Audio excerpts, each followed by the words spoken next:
The fight with two wolves within you. An old Cherokee is teaching his grandson about life. A fight is going on inside me, he said to the boy. It is a terrible fight, and it is between two wolves. One is evil. He is anger, envy, sorrow, regret, greed, arrogance, self-pity, guilt, resentment, inferiority, lies, false pride, superiority, and ego. He continued, the other is good. He is joy, peace, love, hope, serenity, humility, kindness, benevolence, empathy, generosity, truth, compassion, and faith. The grandson thought about it for a minute and then asked his grandfather which wolf will win. The old Cherokee simply replied, the one you feed. Note the best way to resist the evil wolf and feed the good wolf is by mastering your habits.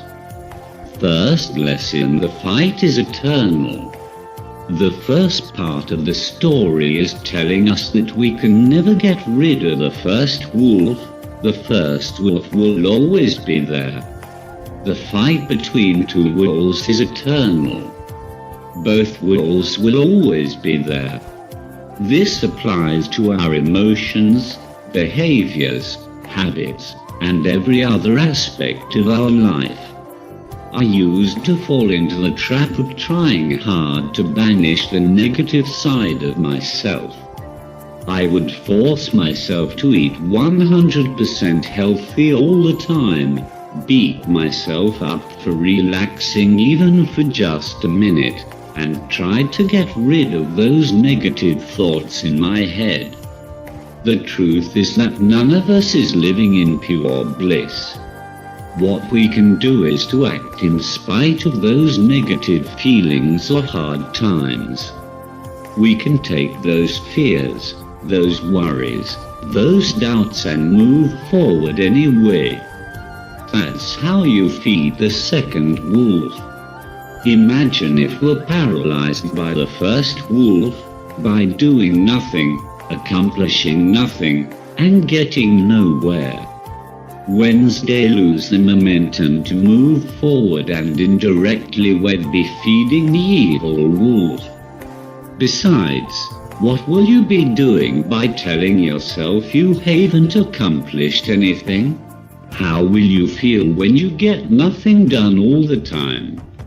You won't just stop at where you are. You will be moving backward.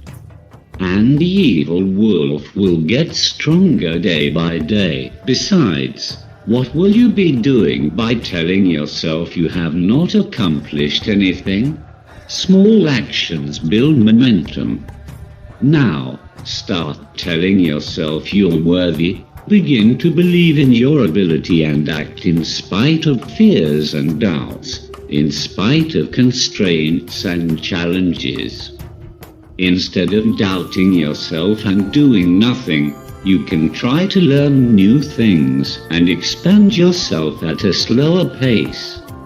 Instead of focusing on the fears within, start with one thing you should and could do that is right in front of you. Start feeding the right wolf. One truth to remember is that it's so much easier to feed the first wolf. The first wolf is there to encourage the easier options in life. It's easier to complain, procrastinate, dismiss, ignore and give up. There is almost no effort required to do those things, and you're getting the reward with the sensation of relieving and instant gratification without much inaction. The second wolf is very different. It's picky, it's harder to feed. It's challenging, tiring and time-consuming to do things like learning, teaching, inspiring, sharing or simply sticking to a new behavior. These things take so much energy, effort, momentum, and guts. And you don't usually see immediate results from them. Which wolf you choose to feed will define who you are, and we all know we should feed the second wolf, even if it's harder.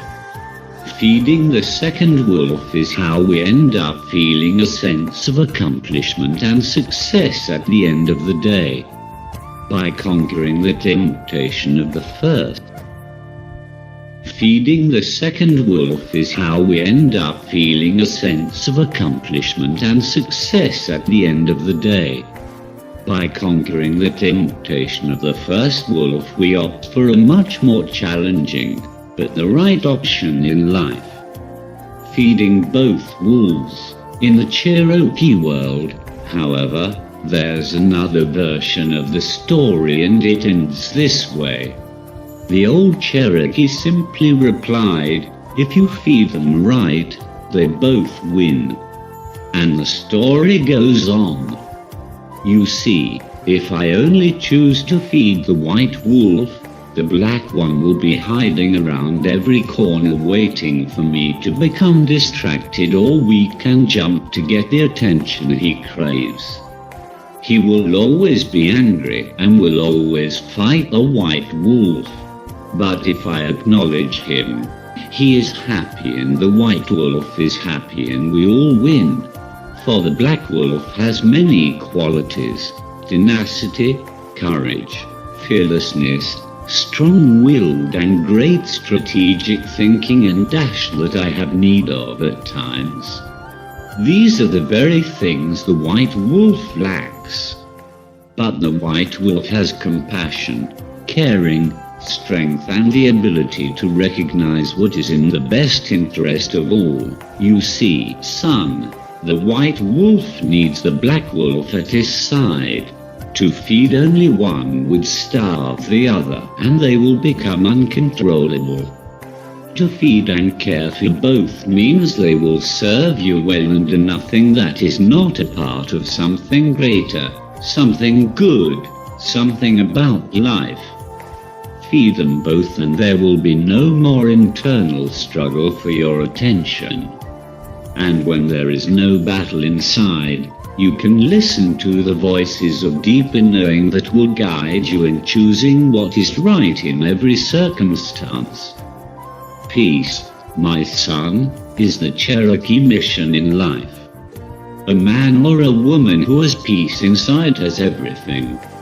A man or a woman who is pulled apart by the war inside him or her has nothing.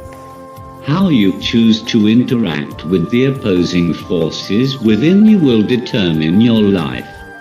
Starve one or the other or guide them both. Peace, my son, is the Cherokee mission in life. A man or a woman who has peace inside has everything. A man or a woman who is pulled apart by the war inside him or her has nothing. How you choose to interact with the opposing forces within you will determine your life.